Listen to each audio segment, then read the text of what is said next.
Yun, hello! Welcome back sa ating fitness vlog. Ito na yung D6 natin dito sa ating workout year 2025. For today's video mga idol, mag-workout tayo sa ating lower body. Ito yung leg day. Then syempre unang workout natin dito, after natin ng warm up, is itong pangmalakasang deadlift na natin. Dyan sa deadlift natin, medyo delikado siya. Dapat kailangan maganda yung form natin dito. Tamang-tama yung form natin para hindi tayo mabalikan ng likod. Kasi isa ito sa pinaka kaya tinatawag itong deadlift.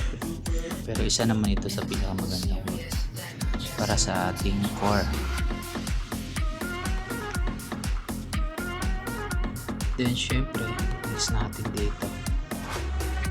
Ito ang ating last sets sa ating deadlift.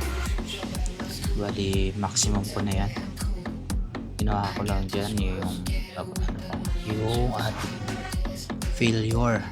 Hindi na tayo nag-ano dyan ng mas maraming reps kasi nga maximum na natin after ng workout set natin. Then syempre next natin itong leg press. Ganun na din to mga idol. Bali ginawa ko dito sa leg press na workout to ay yung wide, kasi yung pinapatamaan ko dito yung aking hamstring dito sa part ng ating legs, yung dito sa may ng banda ng ating legs. At syempre 4 sets din tayo dito at 12 repetitions sa buong workout set. At nagdagdag na lang ako dito sa sa workout ko na yan ng maximum ko na bigat para dun sa last sets. At then syempre nag-workout na rin natin ang ating calves para naman sa ating calves yan dito sa may ating pinaka-ilalim na pa. Nakikita nyo yun, yung tinatawag na calves.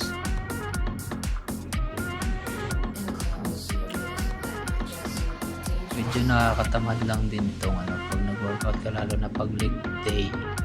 Medyo nakakatamad ito pero kailangan natin ito. Then syempre next natin dito naman yung lying leg curl. Yung workout na yan para din naman yun sa ating